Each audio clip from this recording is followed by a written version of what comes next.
បាទសួស្តីពុកម៉ែបងប្អូនដែលនៅក្នុង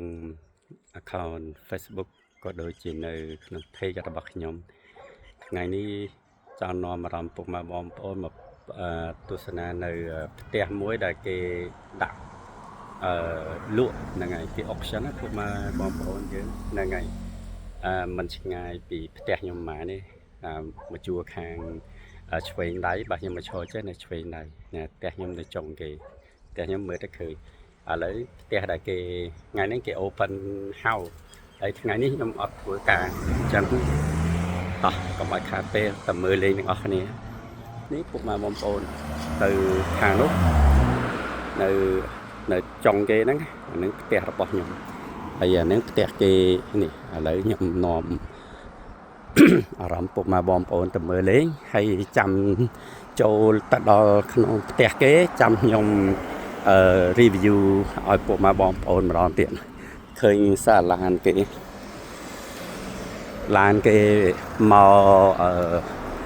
មកឈប់មើលពុកម៉ែបងប្អូនគេ open house ថ្ងៃនេះណាសិតតាឡានថ្លៃគេមកមើលហ្នឹងហើយផ្ទះនេះស្អាតណាស់ពុកម៉ែបងប្អូននៅមកជួផ្ទះខ្ញុំនឹងតែម្ដងហ្នឹងហើយបាត់ខ្ញុំពុកម៉ែបងប្អូនសាក់ទាយលោមើលតើតម្លៃប្រមាណហ្នឹងហើយនេះពុកម៉ែបងប្អូនឃើញហើយគេ open house ម៉ោង4 កន្លះអញ្ចឹងនៅស្រុកគេនេះគឺគេទលំទលាយគេឲ្យយើងថតមកស្រឡាញ់ណាតមុនខ្ញុំបាទរត់ទិញផ្ទះនេះក៏តែខុសថ្លៃខុសតម្លៃនេះបន្តិចហ្នឹងហើយអូពុកម៉ែបងប្អូនឲ្យមនុស្សច្រើនណាហ្នឹងហើយសិតតាឡានឃើញហ្នឹងហើយឡានគេចតគេមកផាកគេមកមើលopen house ពុកម៉ែបងប្អូនឃើញទេហើយកន្លែងនេះគឺជាចំណតបាសពុកម៉ែបងប្អូនហ្នឹងហើយអូខេនេះឡានច្រើនមែនតើឃើញហ្នឹងហើយអញ្ចឹងដើម្បីមកឲ្យយូកានេះពុកម៉ែបងប្អូនឥឡូវខ្ញុំមកដល់ហើយហ្នឹងហើយពុកម៉ែបងប្អូនឃើញនៅពីមុខខ្ញុំណាឥឡូវយើងមកដល់ហើយនេះមើលសិតគេនេះមកមើលហ្នឹងហើយ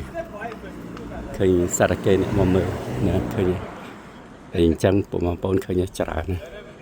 ហើយនេះពុកម៉ែបងប្អូនឃើញនេះនេះផ្ទះនេះសាទេពុកម៉ែបងប្អូនឃើញសាមែនតើណាឃើញគេដាក់auction ណាពុកម៉ែបងប្អូនចូលមកមើលទាំងអស់គ្នាណាខ្ញុំបន្តបានចូលទៅមើលខាងក្នុងគេផ្ទះនេះគេ auction ពីមិនដឹងជាថ្ងៃណាក៏តែថ្ងៃនេះខែ11ថ្ងៃទី1 November ហើយគេ open house ម៉ោង4 កន្លះ PM ឃើញមនុស្សច្រើនណាហ្នឹងហើយមនុស្សច្រើនមែនតើពុកម៉ែបងប្អូនឃើញអានេះនៅតំបន់ផ្ទះរបស់ខ្ញុំបាទហ្នឹងហើយឃើញមនុស្សគេចូលមកមើលណាឃើញច្រើនណាហើយឃើញមនុស្សច្រើនមែនតើហើយពុកម៉ែបងប្អូនឃើញណាឃើញអូនណាផ្ទះគេស្អាតហើយផ្ទះស្អាតមែនតើឃើញពុកម៉ែបងប្អូនហ្នឹងហើយស្អាតណាមើលដូច open house អូខេបាយ